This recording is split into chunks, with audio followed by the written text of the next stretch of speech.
about encouragement. Let me just talk about it. These are simple thoughts about encouragement, thoughts that you already know, but are going to be kind of layered in reinforcement with you now, I think.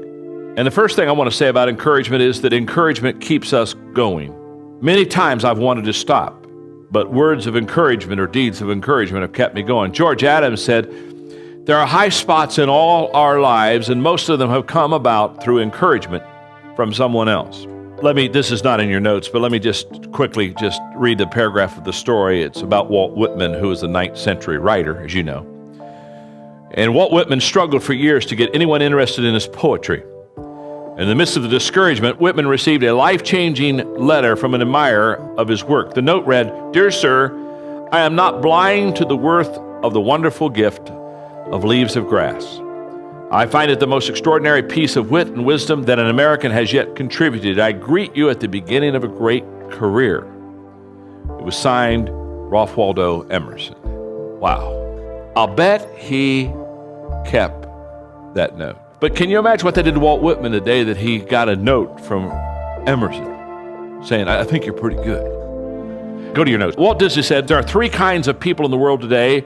Number 1 is well poisoners. Well poisoners discourage you, stomp on your creativity, and tell you what you can't do." So he called them well poisoners. Then Walt Disney said the second kind of person is lawnmowers. They're lawnmowers. They are well-intentioned but self-absorbed. They tend to their own needs, mow their own lawns, and never leave their yard to help anyone else. Okay? And then thirdly, life enhancers. They reach out to enrich the lives of others, to lift them up and inspire them. You know, the question we all have to ask ourselves is, which one of these 3 am I? And let me ask you this. The other thing is, am I different things to different people? One of the saddest things I know is I know people who encourage their coworkers tremendously and aren't very encouraging to their family. And you kind of say, well, that's kind of not a good thing. You ought to be encouraging the people that are closest to you. Okay. Back in your notes, a couple quotes and an application, well, then we'll go to the second one. People will go far. This is one that several years ago, I began to say. People will go farther than they think they could when someone else thinks they can. And then this next one. Years ago, an experiment was conducted to measure people's capacity to endure pain. How long could a barefooted person stand in a bucket of ice water? It was discovered that when there was someone else present offering encouragement and support, the person standing in the ice water could tolerate pain twice as long as when no one was present. Again, encouragement keeps us going. It keeps us going through adversity, etc. Okay, here's the application for each one of you, not only here in this room today, but also to all of our Maximum Impact Club subscribers. Write the name of a person that's a little down and they need a boost. And this is just for you. You put the name of that. Be a life enhancer to them within the next 3 days. In other words, do something. Maybe it's a note, maybe it's a phone call, I don't know what it is, to kind of encourage that person. In other words, take a little bit of this lesson and put it into action. Okay, encouragement keeps us going. Second thing encouragement does is encouragement makes people better. Charles Schwab, he was an employee of Andrew Carnegie, the great steel magnate. In fact, he was the first employee in America to make $1 million a year. His salary was $1 million a year. And what's great is amazing is that was early 1900s when $1 million was $1 million. I mean, whoa.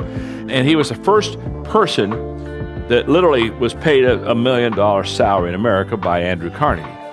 And here's what Charles Schwab, who was that person, said. He said, "I've yet to find the man, however exalted his situation, who did not do better work and put forth a greater effort under a spirit of approval than under a spirit of criticism." And Schwab was so good with relationships and motivating people. In fact, that's how he made his money. He understood this encouragement makes people better. Okay, people get better when the following things happen. People get better when we, number 1, value them. And you value people by investing time, energy into them, by believing in them, and by taking the time to look for the best of them, okay? So when we value people. Secondly, people get better when we praise effort.